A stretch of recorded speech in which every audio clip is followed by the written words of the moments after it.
학점은행제로 과연 어디까지 할 수 있을까? 이번에는 간호사나 물리치료사 등 의료인을 꿈꾸는 새내기들을 위한 영상입니다.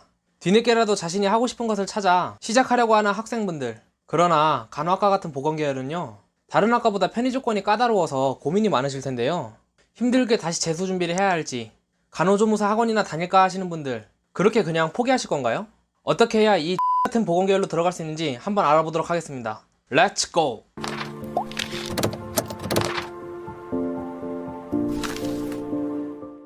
네, 안녕하세요 여러분. 학점은행제 고민 해결해드리는 사이다 같은 남자 이윤수입니다. 오늘은 대졸자 전형에 대해서 얘기해보도록 할 건데요. 편입 얘기할 줄 알았더니 뜬금없이 이게 뭔 소리냐 하는 분들이 있을 거예요. 설명해드릴 테니까 잠시만 기다려주세요. 결론부터 말씀드리자면요, 대졸자 전형으로 간호학과를 입학할 수 있습니다. 간호학과를 나오지 않았다고 해도요, 누구나 이 자격만 갖춰진다는 말이죠. 대졸자 전형이란 전문대졸 이상의 학력을 가진 사람들이 지원을 할 수 있는 전형이에요. 즉, 전문학사가 있어야 된다는 뜻이죠. 정원의 특별 전형으로 학사 편입이랑 비슷합니다. 예외적으로 4년제 대학교 2학년 이상 수료한 사람도 인정해주는 곳도 있긴 해요. 그런 경우는 드무니까 여기선 제외하도록 하겠습니다. 이 대졸자 전형은 편입과는 다른 것이 있어요. 편입은 4년제 대학교 3학년으로 입학하는 것을 말하는 건데요, 대졸자 전형은 4년제 전문대학교에 1학년으로 신입학하는 것을 말합니다. 수시나 정시를 모집할 때 지원할 수 있는 전형이죠. 일반 대학교에는 이러한 전형이 없고요, 전문대학교에만 이 전형이 있습니다. 여기서 주의해야 할 점 하나 알려드릴게요. 원서를 접수하기 전에 미리 지원 자격을 다 갖추지 못했다면요, 지원 가능 시기에 따라 지원하지 못한 학교도 있으니 이 점 유의해두세요. 다시 본론으로 돌아올게요. 일반 대학교로 정수시를 제외하고 간호학과를 가기 위해서는요, 동일 계열로 일반 편입을 하거나 학사 편입을 해야 돼요. 학사 편입의 경우에는 타전공이어도 지원할 수 있어요. 아, 그러면 굳이 대졸자 전형으로 들어갈 필요가 있을까? 가봤자 전문대학교밖에 가지 못하고 1학년을 다시 입학해야 되잖아.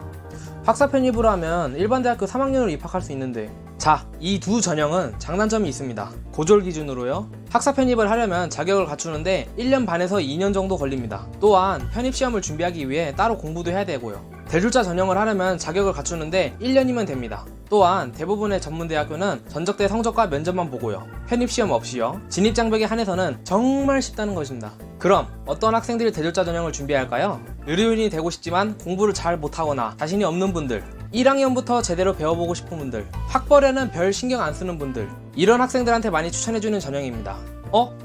난 이미 전문대 졸업했는데 자격이 되네? 따로 준비할 것도 없으니 면접만 준비해서 가면 되겠다. 여기서 잠깐, 많은 분들이 간과해야 하는 사실이 있어요. 지원은 가능하다지만 들어가기도 쉬울까요? 방금 전에 공부를 잘 못하는 학생들한테 추천한다고 했지만 그건 편입시험에 비해 상대적으로 쉽다는 걸 말씀드린 거예요.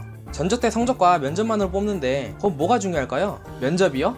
아니죠. 전적대 성적이 이 전형의 가장 중요한 부분이자 핵심이에요. 학과마다 차이는 있지만요, 보건계열은 전문대라 할지라도 정말 인기가 많은 학과예요. 그만큼 지원자들도 많고요. 그렇다면 당연히 성적도 좋아야겠죠? 학교마다 편차가 있기에 다 다르지만요, 너무 수준 낮은 곳들은 제외하고 평균적으로 말씀드릴게요. 4.5점 만점 기준으로 3점대 후반은 돼야 해요. 아무리 낮게 잡아줘도 3점대 중반입니다. 이 중에서 흔히 보건계열 중에 명문이라고 불리는 전문대들, 대표적으로 동남보건대, 삼육보건대, 서울여자간호대학교, 이곳은 이 정도 성적이 필요합니다. 대학교 기준으로 저 성적을 취득하려면 과탑 혹은 그에 가깝게 돼야 돼요. 그렇다고 여기서 포기하실 필요는 없습니다. 광고처럼 느껴질 수 있지만 학점은행제로 한다면 할 수 있습니다. 어디까지나 상대적으로요.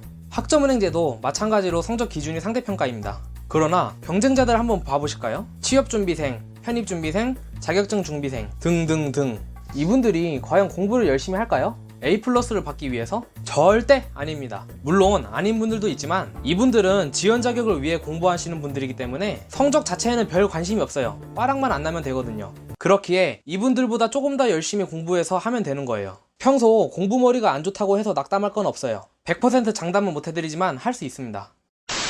자, 이렇게 대졸자 전형에 대해 알아봤는데요, 추가로 말씀드리자면 일반 편입으로 보건계열을 가지 못하는 건 아니에요. 타전공이어도 소수이긴 하지만 일반 편입으로 갈 수 있는 학교도 있습니다. 그렇기에 이 영상 하나만으로 방향을 정하지 마세요. 저는 이런 것도 있다고 알려주는 거고요, 이렇게 하라고 강요하는 거 아닙니다. 중요한 건 내가 하려면 어떻게 해야 하냐입니다. 이외에도 궁금한 거 필요하신 분이 있다면 제 영상 상단에 있는 카카오톡 아이디로 연락을 주세요. 제가 하나부터 10까지 전부 다 알려드리도록 하겠습니다. 이제까지 시청해주셔서 감사합니다. 이윤수입니다.